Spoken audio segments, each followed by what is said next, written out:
আভিভে বিধ্বস্ত এলাকা দেখতে গেলেন ইসরায়েলের প্রধানমন্ত্রী বেঞ্জামিন নেতানিয়াহু। একের পর এক ইরানি মিসাইল হামলায় বিপর্যস্ত ইসরায়েলের রাজধানী। বিপর্যয়ের কথা আর গোপন করা যাচ্ছে না। রাত ইয়াম অঞ্চলে যেমনটা জানা যাচ্ছে ধ্বংসস্তূপের মধ্যে ঘুরে বেড়াচ্ছেন বেঞ্জামিন নেতানিয়াহু। তেল আভিভে বিধ্বস্ত এলাকা পরিদর্শনে যান ইসরায়েলের প্রধানমন্ত্রী বেঞ্জামিন নেতানিয়াহু এবং সেখানে ইরানি মিসাইল হামলায় বিপর্যস্ত ইসরায়েলের রাজধানী একের পর এক জায়গা তিনি ঘুরে দেখছেন, পরিদর্শন করছেন। বিপর্যয়ের কথা গোপন করা যাচ্ছে না। ধ্বংসস্তূপের মধ্যেই ঘুরে বেড়াচ্ছেন বেঞ্জামিন নেতানিয়াহু। বাতিয়াম অঞ্চলে ধ্বংসস্তূপ পরিদর্শনে বেঞ্জামিন নেতানিয়াহু। তেল আভিভে বিধ্বস্ত এলাকা পরিদর্শনে বেঞ্জামিন নেতানিয়াহু। যে সমস্ত এলাকায় এই হামলা চালানোর মতন ঘটনা ঘটেছে, যে সমস্ত এলাকা বিপর্যস্ত পরিস্থিতি তৈরি হয়েছে, মূলত ইসরায়েলের যে রাজধানী বিপর্যস্ত পরিস্থিতি, বিপর্যয়ের কথা গোপন করা যাচ্ছে না।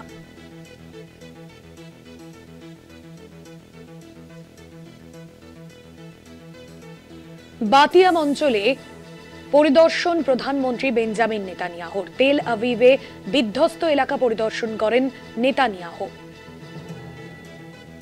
ইসরায়েলের প্রধানমন্ত্রী বেঞ্জামিন নেতানিয়াহুর পরিদর্শন। তেল আভিভে বিধ্বস্ত এলাকা দেখতে গেলেন ইসরায়েলের প্রধানমন্ত্রী।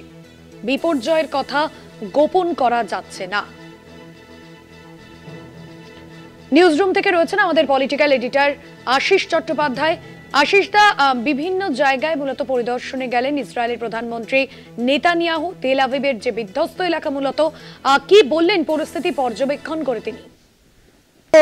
এর আগে প্রথম দিকে নেতানিয়াহু এমন একটা হাবভাব করছিলেন যেন তারাই একতরফা মার দিয়ে ইরানকে একেবারে বিধ্বস্ত করে দেবেন এবং ইরান তাদের কিছুই করতে পারবে না।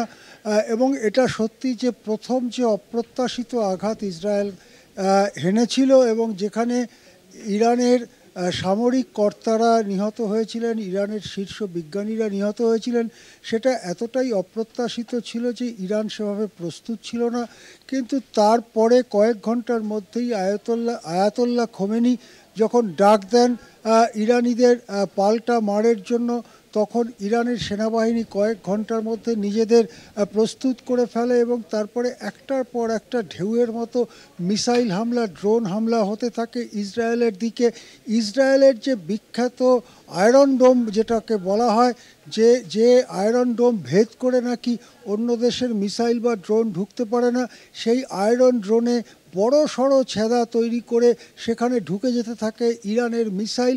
প্রথম দিকে এই মিসাইলের যে বিধ্বংসী ক্ষমতা সেটাকে কিছুটা গোপন করার চেষ্টা করেছিল ইসরায়েল এবং বিশ্বের কাছে এমন একটা ভাবমূর্তি তৈরি করার চেষ্টা করছিল যে তারা একতরফা ইরানকে মেরে একেবারে শেষ করে দিচ্ছে।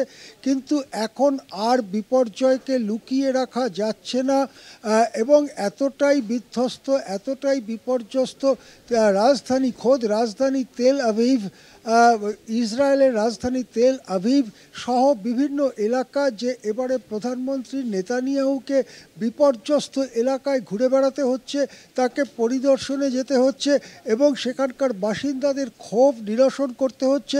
বাত ইয়ামে যে বিপর্যয় হয়েছে সেই বিপর্যয়ের পরে প্রধানমন্ত্রী বেঞ্জামিন নেতানিয়াহুকে দেখা গেছে সেখানে ঘুরে বেড়াতে, এলাকার লোকেদের সাথে কথা বলতে এবং সেখানে যে বিশৃঙ্খল পরিস্থিতি, সেই বিশৃঙ্খল পরিস্থিতির মধ্যে কিছুটা সামাল দেওয়ার চেষ্টা করতে দেখা গেছে প্রধানমন্ত্রী নেতানিয়াহুকে।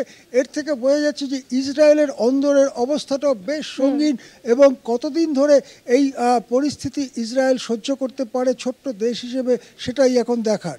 ধন্যবাদ জানাবো আশিস দা আপনাকে। আমাদের পলিটিক্যাল এডিটর আশিস চট্টোপাধ্যায় ছিলেন সরাসরি নিউজরুম থেকে। তেল আভিভে বিধ্বস্ত এলাকা পরিদর্শনে বেঞ্জামিন নেতানিয়াহু। একের পর এক ইরানি মিসাইল হামলায় বিপর্যস্ত ইসরায়েলের রাজধানী।